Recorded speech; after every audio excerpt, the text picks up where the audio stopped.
Thanks, Abby. This weekend, Iowa football was trying to end their losing streak when a struggling Purdue team came into Kinnick.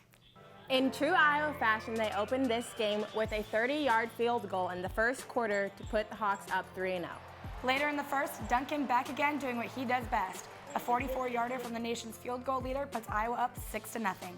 Excuse us if we keep repeating ourselves, but in the second quarter, MVP Keith Duncan hits a 42-yarder to put up Iowa by 9.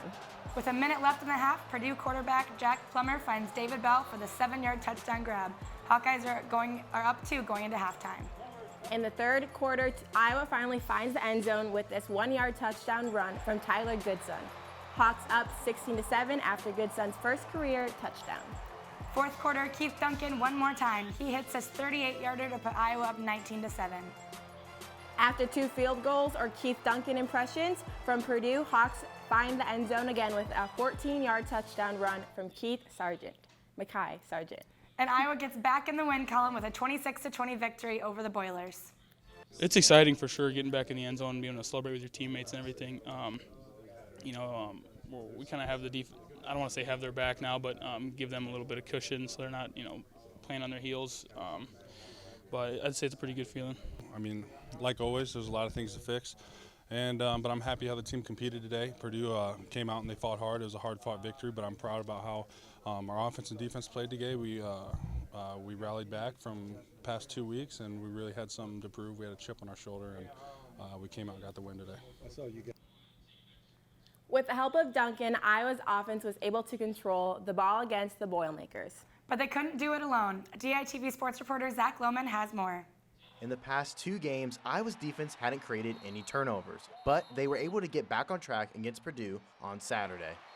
The turnovers were really big for today, and we're definitely going to get more coming forward, so it's something we're going to try to build off every week. Our takeaways are down. It's rare for us to not get fumbles or interceptions, I think, as a defense, because that's just what we pride ourselves on. And it was good to get them today. And, that's something we've emphasized all week. With Iowa's defense having 2 turnovers, it made the job easier for the Iowa offense. It's exciting for sure, getting back in the end zone and being able to celebrate with your teammates and everything. We kind of have the I don't want to say have their back now, but give them a little bit of cushion so they're not, playing on their heels. But I'd say it's a pretty good feeling. They did a lot of things that were tough on our offensive line. And really happy with the way their offensive line, responded in the second half, punching in more touchdowns. Iowa will need both the offense and defense to shine as they take on Northwestern this weekend. Reporting from Kinnick Stadium, Zach Lohman, DITV Sports. With the Hawks defense being ranked in the top 10 and the Wildcats offense being ranked in 124th in the nation, expect Iowa's defense to have another stellar performance this weekend. The Iowa volleyball team finally ended its 6-game losing streak with a 3-1 win over Indiana on Sunday. The Hawks traded points with the Hoosiers the entire first set, but Indiana took the lead toward the end, winning the set 25-20. But the Hawks found their stride in the second set. Setter Bree Orr racked up 13 assists as they battled 26-4 to take the second set. They continued their positive rhythm in the third set with 20 overall team digs and dominating the Hoosiers 25-9. In the fourth set, junior Greer Hughes added a few kills to her stat sheet to give the Hawks a 15-10 lead. They didn't look back and finished off the set to win the match 3-1. Coming off. I think it's just staying within the concept that every day we have to continue to get better. So this shot was working against Indiana, which is great what we won with, but let's have a plan B.